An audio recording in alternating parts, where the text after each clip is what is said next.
자식을 둔 부모로서 가장 가슴이 아프고 안타까운 것이 뭐냐? 내 자식이 자라지 않는 것입니다. 몸도 자라지 않고 정신도 자라지 않고 어느 순간 성장이 딱 멈춰버리고 더 이상 크지 않을 때 부모는 한없이 걱정이 됩니다. 목회자도 마찬가지입니다. 신앙생활을 오래 했는데도 잘하지 않습니다. 변화가 되지 않습니다.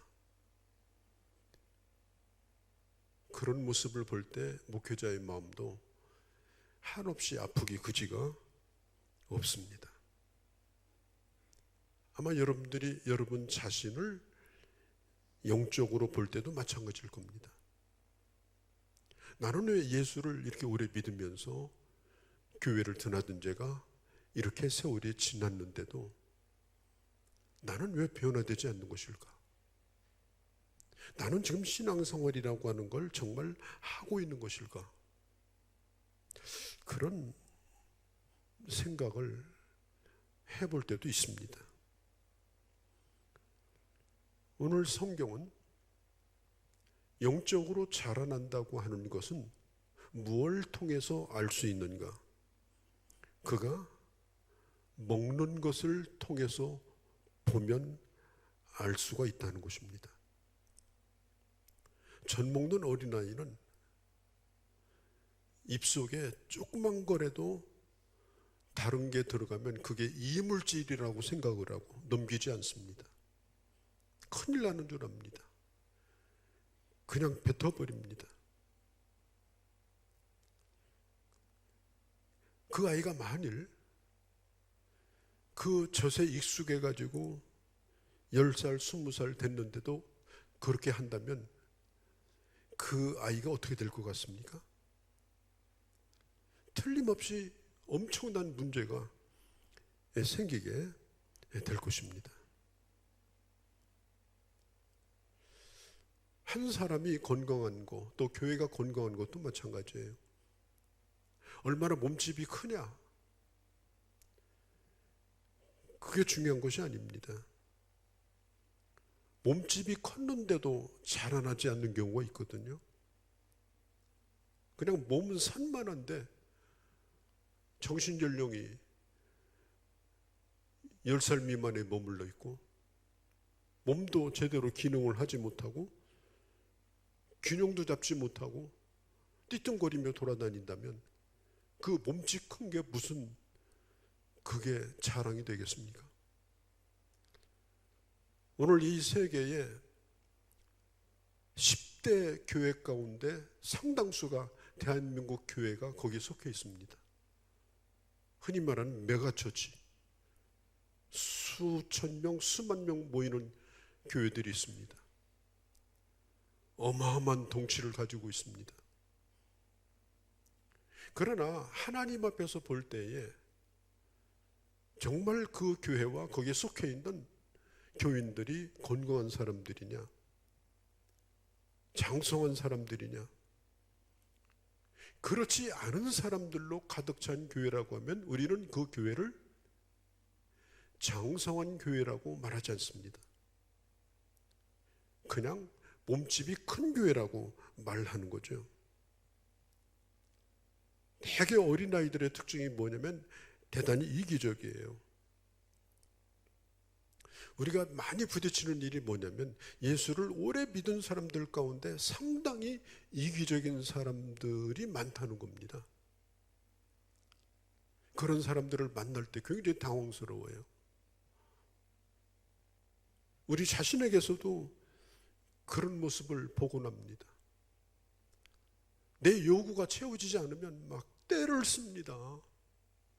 장소도 안 가립니다. 아무데나 누워가지고 그렇게 해달라고 발버둥 칩니다. 아이들이 다 그렇잖아요. 자기 욕구가 안 채워지면 아무데나 들어넣어서 줄 때까지 웁니다. 그러면 엄마 아빠는 그냥 창피해가지고 들어주는 거예요. 부끄러우니까. 그 대신 그 부모의 마음은 한없이 무너지는 것이죠.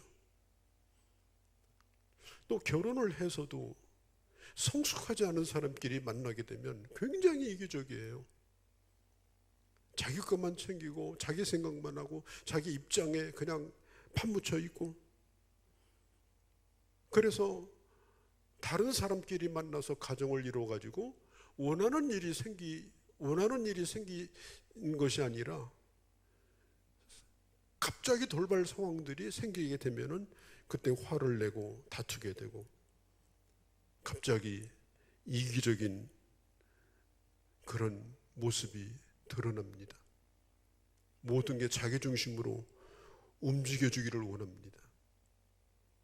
이게 바로 어린 나이의 모습입니다. 그냥 자주 토합니다. 아이들 보셨죠? 아이들 기르다 보면 자주 토해요. 젖도 토하고 이유식 목에도 토하고.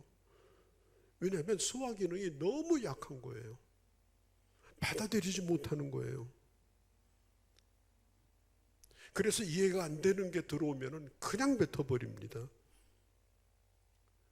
먹을 때도 그냥 뼈를 발라서 먹고 가시도 있으면 발라 먹고, 이게 장성한 사람이죠.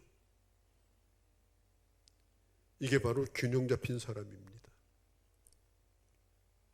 오늘 히브리서를 기록하고 있는 분이 누구에게 편지를 쓰고 있는가 하면 히브리인에게 편지를 씁니다. 그것도 적어도 예수를 믿은 지 20년 내지 30년이 된 오래 묵은 신자들에게 편지를 써요. 그런데 이분들이 지금 어떤 상황이냐? 예수님 때문에 고난을 받고 있어요. 예수님 때문에 지금 흩어져 있는 상황이 됐어요. 그런데 다 그런 건 아닌데 그 가운데 어떤 분들이 배교를 합니다. 배교가 뭐예요? 종교를 바꿔버리는 거예요. 완전히 신앙에서 등을 돌려가지고 그냥 등을 보이고 떠나가 버립니다. 그런 모습을 보면서 이 히브리서를 기록하고 있는 기자는 한없이 가슴 아파합니다. 뭔가 지금 교인들에게 조금 더 깊은 진리, 좀 깊은 말씀을 지금 하고 싶은 거예요. 특별히 멜기세덱이라고 하는 사람에 대하여 이야기를 하고 싶어 합니다. 멜기세덱은 성경에 딱 세 군데만 등장합니다. 창세기 14장, 시편 119편, 그리고 오늘 히브리서에 나와 있습니다. 멜기세덱은 신비로운 인물이에요. 아버지도 없고 어머니도 없고 시작도 없고 끝도 없고 그 근원을 알 수가 없고 족보도 없고, 그래서 참 신비로운 사람이에요. 어디서 왔는지 어디로 가는지도 몰라요. 멜기세덱을 처음 만난 분이 아브람인데, 아브람이 그의 조카 롯을 구원하기 위해서 전쟁을 치릅니다. 조카가 인질로 잡혔는데 조카를 구원하려고 자기 사병들을 데리고 가서 전쟁을 해서 전쟁에 이깁니다. 그래서 조카를 구원합니다. 또 아브람 때문에 승리를 거둔 그 지역의 왕들이 아브람에게 전쟁에서 얻은 전리품을 한 보따리 줍니다. 그때 전쟁에 이기고 돌아오는데 멜기세덱이라고 하는 제사장이 아브람을 맞아줘요. 그러면서 아브람을 축복합니다. 창세기 14장 당시는 제사장이 없을 때예요. 아론도 없었고 모세도 없었고 그 이전 시대니까. 그런데 이 사람이 제사장인 거예요. 어디서 왔는지도 몰라요. 아브람을 축복을 해줍니다. 그러니까 아브람이 감사해서 멜기세덱에게 10분의 1을 그에게 전리품 가운데 예물로 드리게 되어집니다. 멜기세덱이 아브라함을 향하여 축복하기를, 하나님이여, 천지의 주제이신 하나님이여, 아브라함에게 복을 주시옵소서. 그리고 하나님께서 찬송을 받으시옵소서.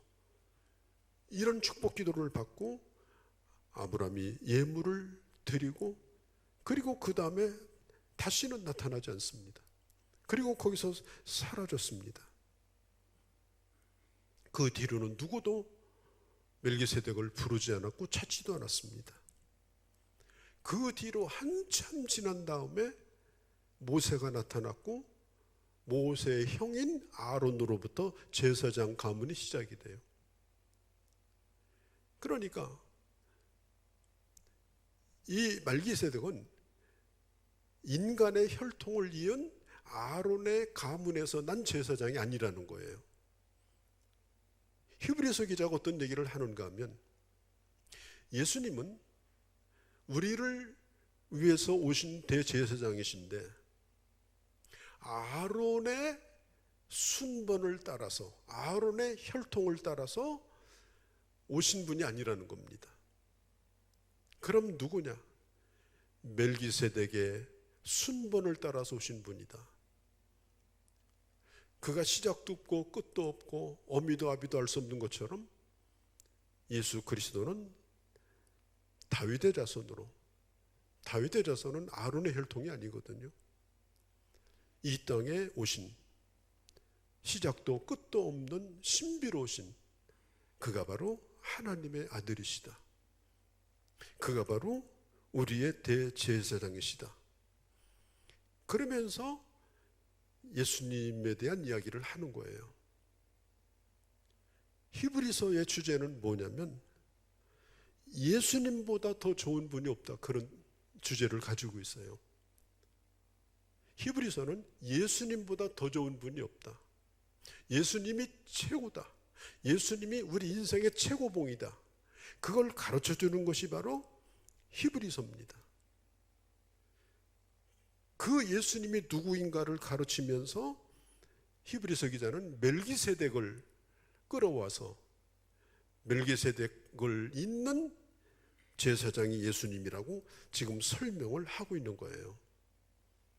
예수님이 이 땅에 오셔서 우리를 위해서 십자가에 달려 죽으신 것은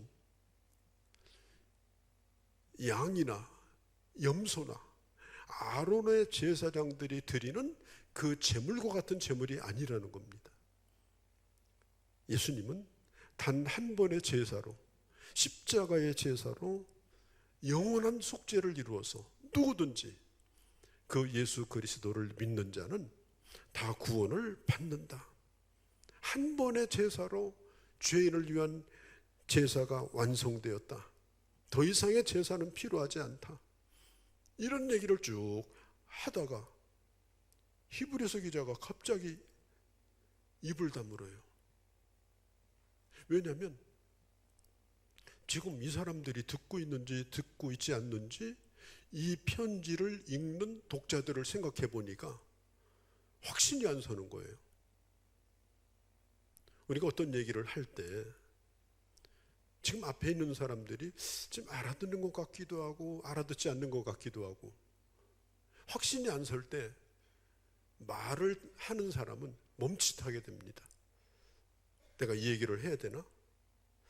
얘기해봐야 소용없는데, 알아듣지도 못하는 얘기인데. 지금 히브리서 기자가 편지를 쓰다가 지금 펜대를 놓고서 지금 멍하니 앉아 있는 거예요.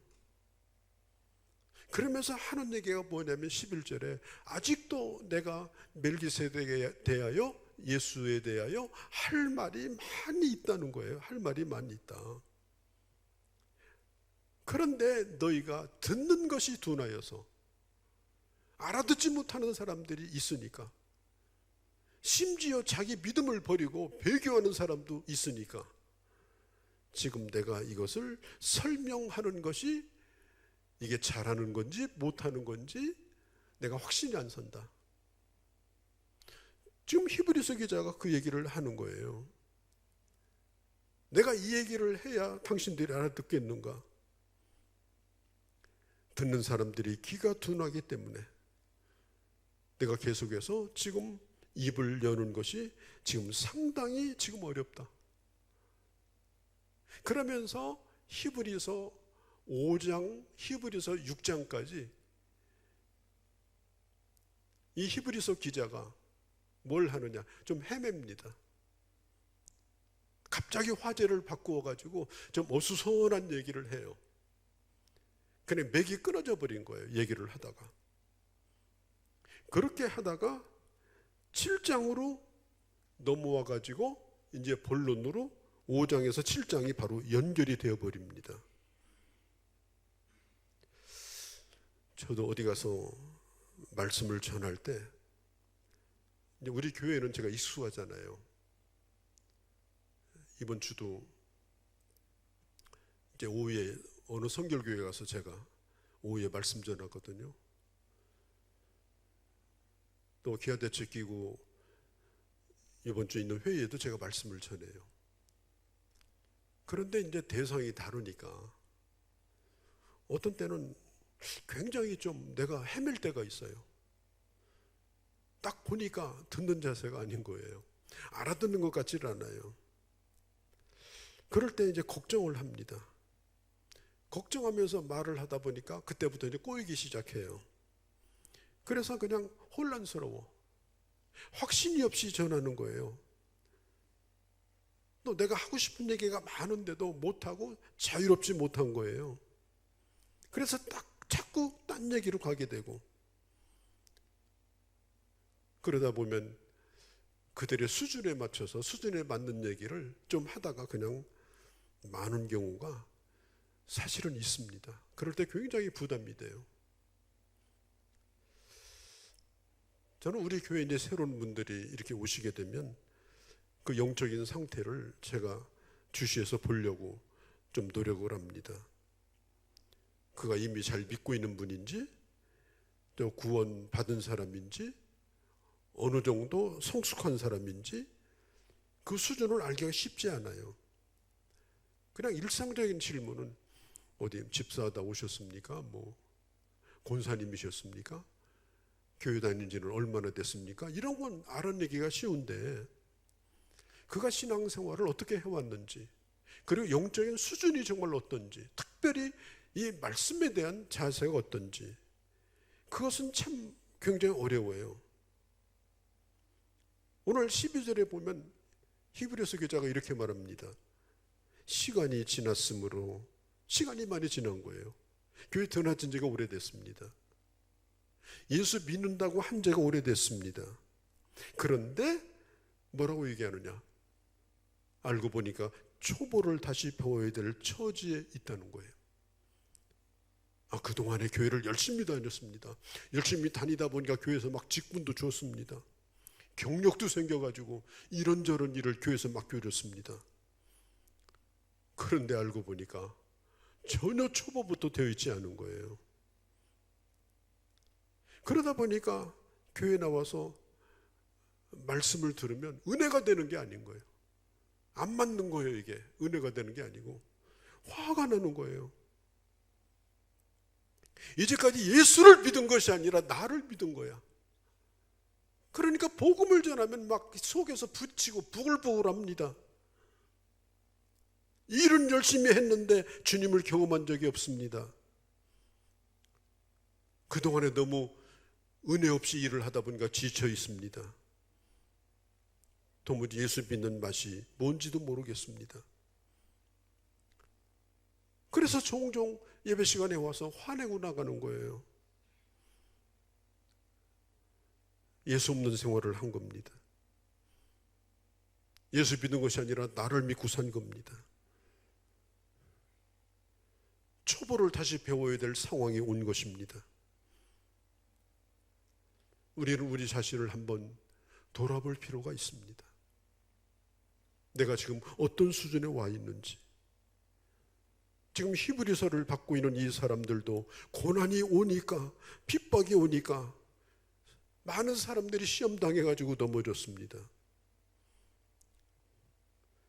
알고 보니까 젖을 먹는 어린아이였습니다.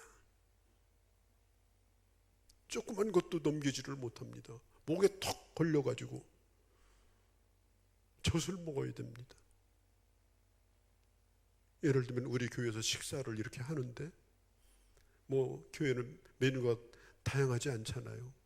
뭐 국수를 먹는다든지 그러잖아요. 그래서 저도 국수 먹고 다 똑같이 먹어요. 그런데 어떤 분이 식당으로 가시더니 가방을 열더니 주섬주섬 뭘 꺼내더니 젖병을 하나 꺼내는 거예요. 집사님이 이만한 젖병을 꺼내가지고 저쪽 구석에 앉아가지고 갑자기 들어눕더니 그냥 발을 버둥대면서 젖병을 막 빠는 거예요. 그런 모습을 여러분들이 교회에서 봤다고 하면 상상을 해보세요.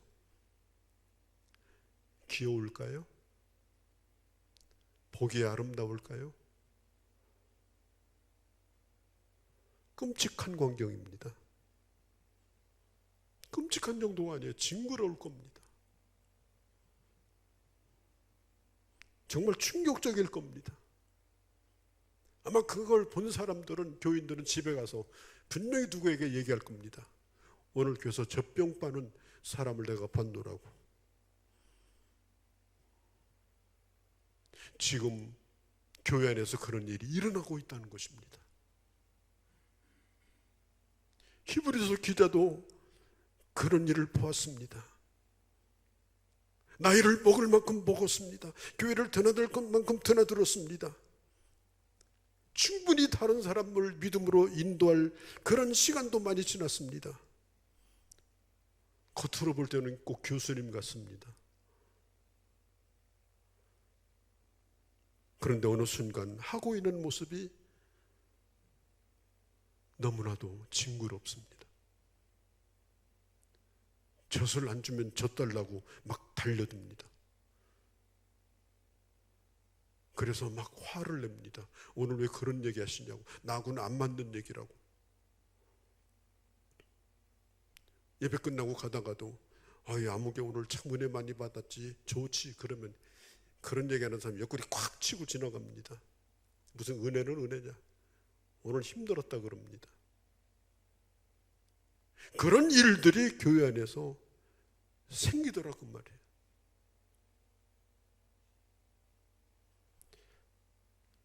사도 바울이 빌보 교회에 편지할 때 빌보서 1장 9절에 그리스도를 위해서 너희의 은혜를 주신 것은 다만 그를 믿을 뿐 아니라 또한 그를 위하여 고난도 받게 하려 하심이라. 여러분, 우리가 예수를 믿는 것은 현상 유지가 아니라 내게 다가오는 고난도 받도록 부름을 받은 것입니다. 그것을 소화시킬 수 있어야 됩니다. 그것이 어떤 일이랄지라도, 거북스러운 일이랄지라도. 마태복음 16장에 보면 한 번은 예수님께서 제자들에게 이런 말씀을 하셔요. 얘들아, 내가 십자가에 달려 고난을 받고 죽을 것이다. 그 얘기를 하니까 다른 제자들이 심각하게 그 얘기를 듣는데 그 순간 베드로가 갑자기 튀어나옵니다. 그러면서 예수님 앞을 딱 가로막고 하는 얘기가, 주님, 그리는 못합니다. 만일 주님이 그렇게 하신다면 내가 앞장서서 막을 겁니다. 베드로는 거칠게 화를 내면서 예수님이 하신 그 말씀을 거부했습니다. 누가 보더라도 그건 미친 사람의 모습이었습니다. 제정신이 아니었습니다. 주님이 보시기에도 그랬습니다. 그래서 주님은 베드로에게 말합니다. 사탄아, 물러나라. 너는 제자가 아니다. 너는 어찌하여 하나님의 일을 생각하지 아니하고 사람의 일만 생각하느냐. 베드로의 머릿속에는 예수님을 따라가는 그리스도인들에게 고난이 있고 십자가가 있다는 사실을 그는 하지 않았습니다. 그냥 예수님 따라다니며 좋은 자리 얻고 동네 꼬마대장 한다고 12명 가운데 반장 노릇하면서 그렇게 살려고 했죠. 십자가는 아니었습니다. 왜 베드로가 그렇게 한 겁니까? 소화가 안 된 거예요. 소화가 이해가 안 되는 거예요. 여러분, 예수 그리스도를 믿는 하나님의 사람들은 갈라디아서 2장 있는 대로 예수 그리스도와 함께 죽은 자입니다.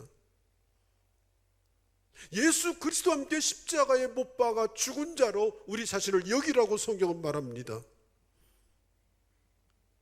그래서 예수 안에서 죽은 자는 어떤 말씀을 하시든지 무조건 아멘으로 받습니다. 무조건 아멘으로 받아들입니다. 그냥 소화가 되는 겁니다. 거부감이 없는 것입니다. 그래서 언제나 그렇습니다. 오늘 너무 감사하고 오늘 은혜 받았다고. 이게 바로 장성한 자의 모습입니다. 난 여러분들에게 묻고 싶어요. 여러분들은 하나님의 말씀이 늘 소화가 잘 됩니까? 소화가 된다라고 하는 말은 그 말씀을 소화시켜서 그 말씀대로 내가 살 힘이 생겨서 들은 말씀대로 순종하려고 내가 현장에서 그렇게 지금 하고 계십니까? 하나님의 말씀이 오늘 좀 이따 부를 200장 찬송처럼 달고 오묘한 말씀입니까? 그렇다면 여러분들은 대단히 곤고한 사람들이에요. 그렇다면 여러분들은 장성한 사람들이에요. 어떤 선입감도 없습니다. 하나님의 말씀을 받을 때는 내가 이제까지 해왔던 경험들, 내 생각들, 내 입장들이 완전히 다 사라져버립니다. 히브리서의 주제처럼 말씀을 들으면 언제나 예수님이 최고입니다. 언제나 예수님이 제일 좋습니다. 이런 상태를 가지고 계속해서 믿음의 길을 나가게 되면 그 신앙이 무섭도록 자라납니다. 헤아릴 수 없도록 어마어마하게 그 믿음이 자라납니다. 날마다 내 안에 변화가 이루어집니다. 나도 알고 다른 사람도 알 수 있도록 그런 일들이 내 안에서 일어납니다. 나도 모르는 사이에 영적인 영향력을 내가 갖게 되어지고 나도 모르는 사이에 다른 사람을 가르칠 수 있는 그런 교사가 되는 것입니다. 14절에 보면은 단단한 음식을 먹는 장성한 사람들은 뭐라고 얘기하느냐? 영적인 경험을 하게 되어지고 지각을 갖게 되고 분별력을 갖게 된다고 말했습니다. 하나님의 말씀을 들으면 그렇게 살려고 시도를 합니다. 순종을 합니다. 삶의 현장에서 순종하다 보니까 경험이 생깁니다. 아, 이렇게 하면 되는구나, 이렇게 하면 안 되는구나. 그래서 실력이 붙습니다.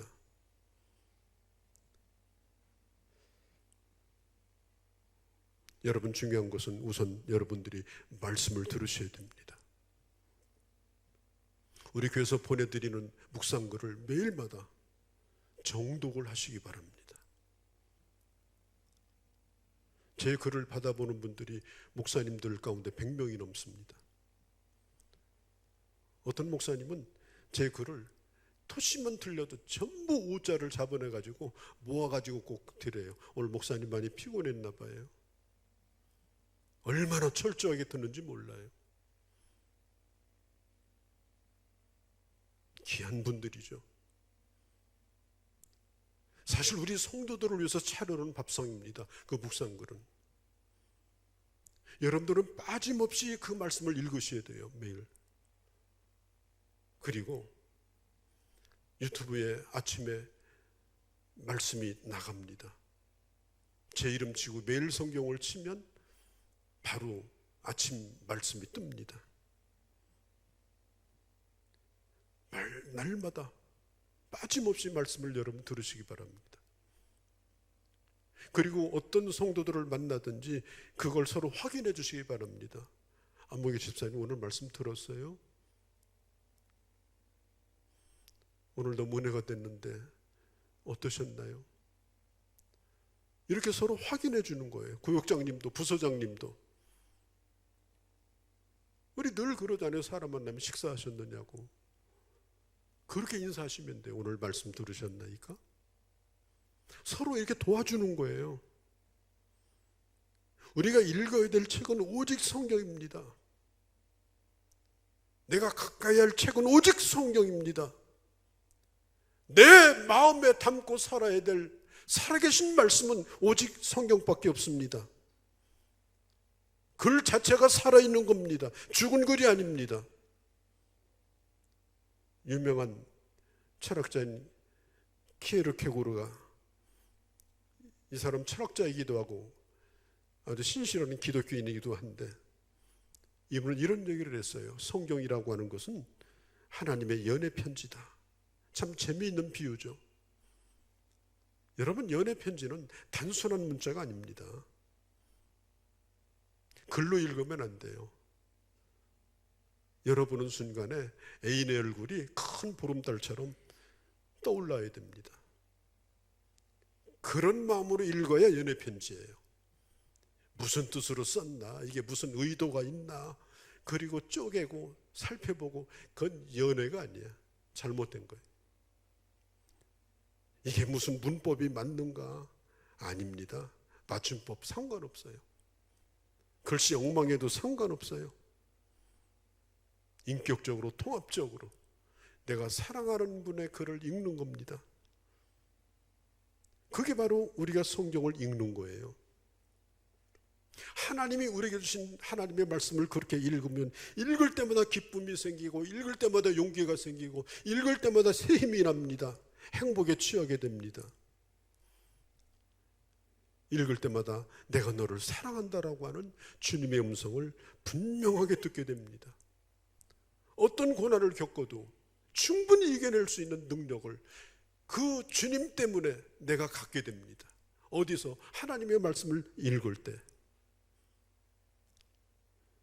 우리가 묵상한다라고 하는 것은 단순히 그냥 눈 감고 가만히 있는 것이 아니에요. 이 묵상이라는 단어는 아주 적극적인 행동을 의미합니다. 적극적인 행동이라는 건 뭐냐? 여러분, 이 짐승들이 염소나 또 소, 이런 짐승들은 늘 맹수들에게 쫓겨다녀요. 그래서 빨리 음식을, 풀을 뜯어먹고 조용한 데 가서 다시 꺼내서 되새김질을 해야 돼요. 곱씹는다고 하죠. 곱씹는다. 하나님의 말씀을 곱씹어야 돼요. 여러분, 건강의 비결도요, 입안에다 넣고 음식을 충분히 씹으면 건강해요. 하나님의 말씀을 묵상하는 것도 똑같습니다. 되새김질 하는 거예요. 종일 시간만 나면은 이 손은 외양간에서 끊임없이 뭔가를 먹어요. 입에 없는 것 같은데 먹어. 아니에요. 조금씩 꺼내가지고 곱씹는 거예요. 오이가 4개나 됩니다. 그래, 첫 번째, 두 번째 소화시켜가지고. 그러니까 이 소가요, 풀만 먹고도 덩치가 얼마나 커요. 풀만 먹고도. 왜 그런지 아세요? 충분히 소화시키기 때문에 그런 거예요. 여러분들이 한가한 시간에 그냥 잡념에 빠지지 말고 말씀을 묵상하세요. 충분히 소화시킬 수 있도록 하나님께서 침도 주시고 우액도 주시는 거예요. 그렇게 하면 깨닫게 하시는 거예요.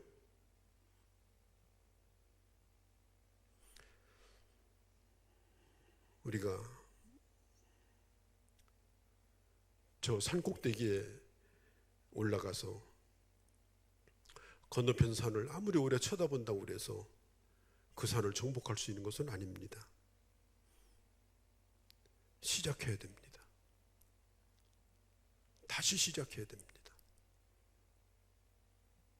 시작하면 늦은 것이 없습니다. 때가 오래됐습니까? 아직은 내 자신이 어린아이라는 생각이 듭니까? 한 발자국씩 분명하게 하루하루 내 영적인 발자국을 남기게 되면 반드시 우리는 영적인 정상을 향해서 올라갈 수가 있는 것입니다. 오늘 많은 사람들이 교회 다니면서 기독교라고는 관념에 빠져 있어요. 성경 덮어놓고 졸고, 그냥 기도할 때 눈 감고 그냥 졸고. 관념적인 게 아닙니다. 신앙은 관념적인 게 아니에요.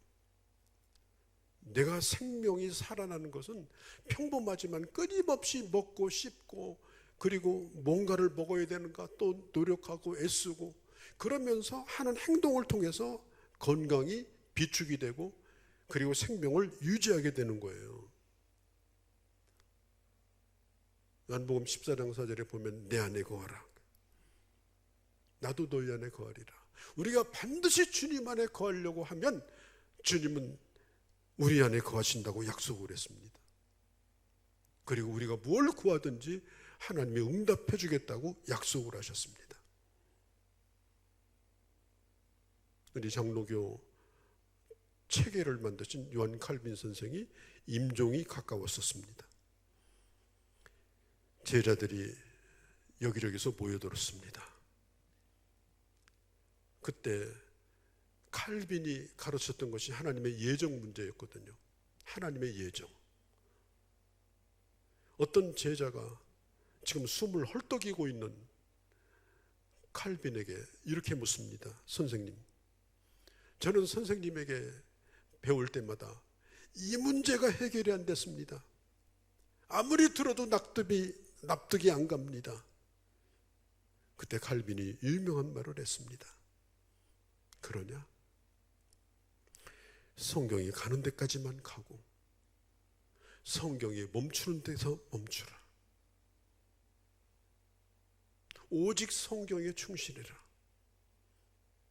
그리고 눈을 감았다고 합니다. 얼마나 좋습니까? 말씀을 읽다가 눈을 감고, 말씀을 묵상하다가 마지막 숨을 거두고, 주님과 끝까지 동행하다가 우리 주님 만날 수 있다면 이보다 큰 축복이 어디 있겠습니까? 그 삶이 얼마나 아름답겠습니까? 예수님은 제자들을 3년 훈련시켰습니다. 길지도 않고 짧지도 않은 세월입니다. 그리고 졸업을 시키고 하늘로 올라가셨습니다. 제자들은 남아가지고 날마다 중급 과정, 고급 과정 또 공부하고 훈련받고 무슨 아카데미를 세우고 안 했습니다. 3년 배운 거 가지고 그들은 세상에 나가서 선포했습니다. 복음을 위해서 목숨을 걸었습니다. 그리고 오늘 우리들까지 이 복음을 우리가 받게 된 것입니다. 반드시 말씀을 들은 자, 배운 자는 배운 자의 책임이 있습니다. 어쩌면 오늘 여기 나와 있는 여러분 모두도 그런 책임을 가지고 있다고 저는 생각합니다.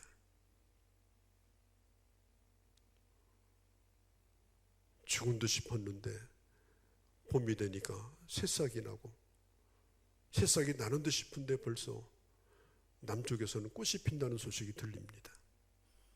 생명이라고 하는 건 그렇게 놀라운 것입니다. 여러분에게는 어떤 일이 지금 일어나고 있습니까? 정말 하나님께서 여러분들을 통해서 하시고자 하는 일이 있는 겁니다. 끝까지 배우는 자가 아니라 이제는 배웠으면 누군가를 가르치고 세우고 함께 영광스러운 길로 나가라고 하나님께서 우리에게 기회를 주신 것입니다. 이제는 초보를 넘어서서 의의 말씀을 우리의 삶 가운데서 경험하고, 그리고 이제는 다른 사람들과 함께 행복하게 장성한 하나님의 사람의 길을 서로 격려하며 걸어갈 수 있는 그런 주님의 귀한 자녀들이 되어주시기를 주의 이름으로 축원합니다. 거룩하신 우리 아버지, 저희들 평생 젖만 먹는 어린 아이의 신앙에서 저희들 정말 벗어나고 싶습니다. 때로는 힘들지만은 단단한 음식을 씹어먹고 장성한 자로 서기를 원합니다. 하나님 아버지, 어디를 세워두어도 부끄럽지 않은 하나님의 사람이 되고 싶습니다. 하나님 아버지, 하나님을 하나님답게 모시는 예배를 드리고 받은 은혜를 가지고 이 세상에 나가서 하나님의 영광을 드러내는 저희가 되게 하여 주시옵소서. 날마다 썩어가는 자가 아니라 새로워지는 자가 되게 하시고, 나를 세우고 하나님의 교회를 세우며 하나님의 영광을 드러내는 귀한 하나님의 자녀들이 되기를 원합니다. 저희들의 가는 길을 인도하여 주시고 저희들을 주께서 축복하여 주시옵소서. 우리 주 예수님의 이름으로 기도하옵나이다. 아멘.